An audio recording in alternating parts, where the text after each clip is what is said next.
Here we are. I'm Fred Camrena from Prolong, and we're at the Tony Pedregon shop. And actually, we just want to ask you, Tony, what's this all about? How did it come about? And how long have you been doing it? And that kind of stuff. Well, you know, I'm from Southern California, born and raised not far from Prolong headquarters, and we set up shop here in Indianapolis about 8 years ago. You know, when I started my own team, and you know, since then we've put up our own facility. You can take a look around and tell that we plan on being here for a while. And I live 5 minutes one way, and the racetrack's 5 minutes the other way. So this is a big weekend for us because it's the biggest race of the year, the U.S. Nationals, and we open our doors for all the fans, and they started coming in. We start qualifying tomorrow, but they start coming in the early part of the week. We had fans from Germany, from Australia, and from you'd be surprised. This area has really become something like Gasoline Alley was for IndyCar racing years and years ago. Oh, okay. And then we see that you have a silent auction going on. What's that? You know, how'd that come about, and who runs that? Well, it's my wife's charity, the Pedregon Foundation, and that has evolved for several years now, and it really started with my daughter, who just turned 16 today. And years and years ago, she was in dance competition and she did some pageants, but she always enjoyed the spokesmodel portion of the pageants. And so she got involved with the Locks of Love and Smile Train, and really through our racing platform, we used that to leverage raising money, you know, for a lot of charities. You know, I've always felt I've done this for a lot of years. I've won a lot of races. I've won championships, and it's not enough. You know, we've always felt that even before I had my own kids, you know, younger children, that was always, it hit a different nerve with us. So my wife's foundation, everything that she has raised, and I think she's getting close to the $200,000 mark, you know, over the past several years, but 100% of it goes to the charities.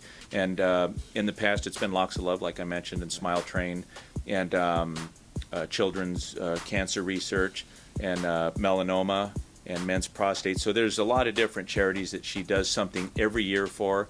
And again, you know, what we do is race cars, and you know, we're a marketing platform for a lot of the companies that we're involved with. But on top of that, you know, we're very family oriented, and we try to help people like you know, like they've helped us along the way. Right, right.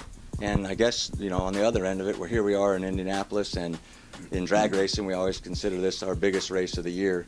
You know, how do you see the weekend going for you guys? How's your season been going so far? How would you say that's been going? Well, we're having a better year than we did last year, and you know, I'm a perfectionist, and it's not frustrating, but it's very competitive, and you know, we have a few gaps in our program.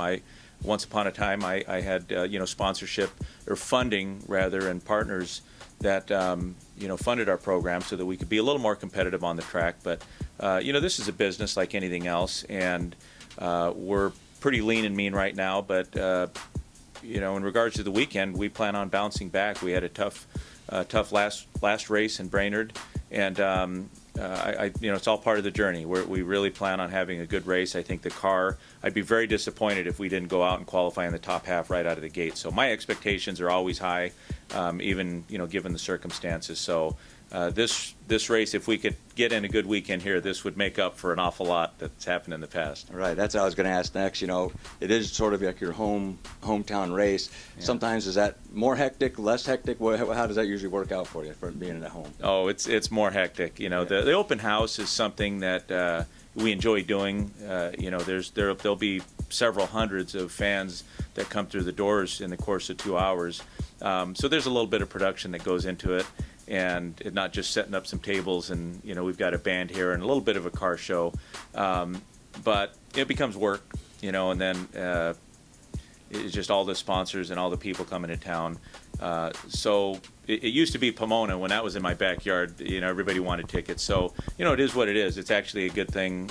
I think the more that we have thrown at us, the more challenges, the better I can focus. So I think a few hours before we have to set the car up tomorrow, I'll kind of get in that zone. And I've done this long enough that I think we're able to do that. So we're looking for a good weekend, and it's going to be hot and muggy just like we expect in Indy, but that'll even out the playing field a little bit in terms of traction. Right, right. Oh, good. Yeah, we just want to thank you from Prolong for being a marketing partner with us, and wish you good luck this weekend.